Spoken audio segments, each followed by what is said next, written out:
Christmas is not only about celebrations, it is also about divinity, goodness, and values. 10 commandments in the Holy Bible. Each one teaches a value. Let's see what commandments teach us. Love God more than you love anything. It's love. Don't make anything in your life more important than God. It's loyalty. Always say God's name with love and respect. It's respect. Honor God by resting on the seventh day of the week. It's gratitude. Love and respect your parents. It's commitment. Don't hurt anyone. It's equality. Always be faithful in your relationships. It's trust. Don't take anything that is not yours. It's contentment. Always tell the truth. It's honesty. Don't wish for other people's stuff. It's selflessness. These values make us a good human being. That is what Christmas is all about. Merry Christmas to all.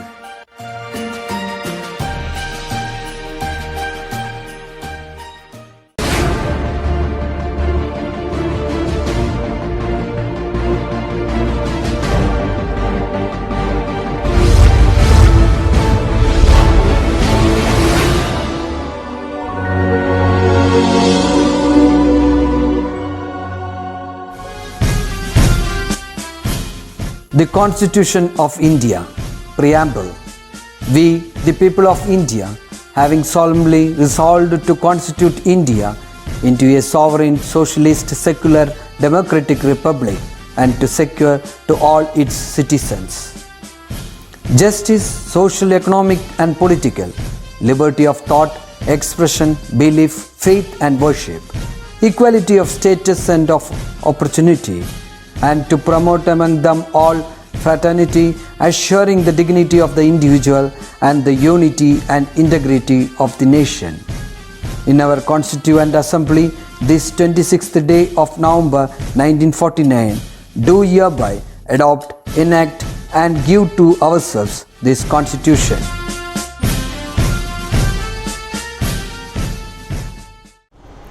A snappy welcome, my dears. Hope all of you are doing well. So let's begin today's session. In the previous class, we listened to the story of Julian Kovac, who was the sole survivor of Lanza Fineout 8 plane crash. She also spoke about how much she struggled to survive in the forest. So now let's continue with the story. So children, now take page number 120. I will read out the last paragraph, then I will explain. The river that I painstakingly followed was widening. Whenever I could get a good view ahead, I risked swimming. It was faster because the current carried me along.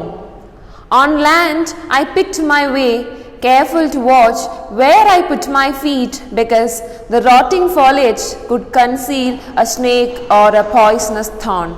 Back crab. If you tread on a crab, I told myself, you are done for. The river that I painstakingly followed was widening. So she followed the river very carefully and slowly, which was widening. Whenever I could get a good view ahead, I risked swimming. It was faster because the current carried me along. So because of the high current or flow of the river, she was not able to swim properly. On land, I picked my way, careful to watch where I put my feet because the rotting foliage could conceal a snake or a poisonous thorn. Back crab. If you tread on a crab, I told myself, you are done for. So after her swimming, she reached the land. There also she was very careful while walking, because inside the plants there may be a poisonous snake or a thorn or a back crab, they may be hiding inside. So she says that if she treads on a crab or a poisonous snake, surely it will bite her. Children, from this paragraph you will get a new word, that is foliage. F-O-L-I-A-G-E. Foliage meaning leaves of plants. Next paragraph. Walking had become progressively harder. The lack of food and the humid 45 degrees heat had made me weaker. The river was now so swift that I could no longer swim in it. Late one afternoon, I was looking for a spot to lie down for the night. It was the 10th day, as I later reconstructed it. Suddenly, I saw a boat moored on the river bank, and there was a path leading to a small hut. I entered and saw on the floor a small outboard motor carefully wrapped in plastic and a can of petrol. Clearly, someone would be coming back, but when? So walking had become progressively harder. The lack of food and the humid 45 degrees heat had made me weaker. So now it's the 10th day. She was getting very much tired and it becomes difficult for her to walk because of lack of food and also the humid climate. The river was now so swift that I could no longer swim in it. So the river was moving rapidly at a great speed that she could no longer swim in it. Late one afternoon, I was looking for a spot to lie down for the night. So afternoon, she was looking for a spot to lie down for the night. Suddenly, I saw a boat moored on the river bank, and there was a path leading to a small hut. So suddenly she saw a boat which was near the river bank, and there was a path leading to a small hut. I entered and saw on the floor a small outboard motor carefully wrapped in plastic and a can of petrol. Clearly, someone would be coming back, but when? At that time, she thought that someone would be coming back, but she couldn't guess the arrival. Next paragraph. I lay down on the floor and slept badly because I kept listening for human voices. But I heard only the screaming of monkeys and the screeching of parakeets. At other times, something seemed to be moving outside, dangerously near. So children, then she says that inside the hut she lay down on the floor, but she couldn't sleep properly because she was anxiously listening for human voices who may be able to save her. But what she could hear was the screaming of monkeys and screeching of parakeets. Do you know what is the meaning of a parakeet? P-A-R-A-K-E-E-T. Parakeet meaning it is a kind of bird which belongs to the family of parrot. So she could hear the voice of the monkeys and the screeching of parakeets. And there was also another reason for her lack of sleep, which was that the movement of other animals and creatures outside the hut. Next paragraph. The next morning I wanted to push on. It might be days, even weeks before the people came for their boat. But I didn't want to take a boat which belonged to someone else.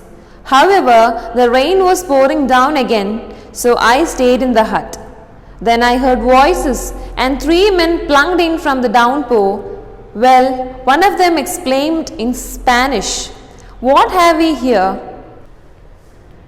So children, the next morning also she decided to move on, and she thought that it may be few days or weeks before the people came for their boat. But she was not interested to take that boat which belonged to someone else, and then it started raining, so she stayed in the hut. Then she saw 3 men who were speaking Spanish language. Next paragraph. The men were mestizo, half white, half Indian hunters. They told me they kept several huts in the jungle for their expeditions. They knew about the crash, and one of them had actually been in a search plane which flew over the jungle after the accident. We could see nothing, he said. No people, no wreckage. They washed me with salt water and put salve on my wounds. They made fresh mash for me, but I was unable to eat. The men were mestizo, half white, half Indian hunters. They told me they kept several huts in the jungle for their expedition. So those men were mestizo, that is half white. Their ancestry is a mixed ancestry, that is half white and half Indian, and they were hunters. They told her that they kept several huts in the jungle for their expedition. What is the meaning of expedition? A long journey or a voyage. They knew about the crash, and one of them had actually been in a search plane which flew over the jungle after the accident. We could see nothing, he said, no people, no wreckage. So they informed her that they knew about the crash and they were searching the plane, but they couldn't find the plane or the passengers or even the wreckage. What is the meaning of wreckage? W-R-E-C-K-A-G-E.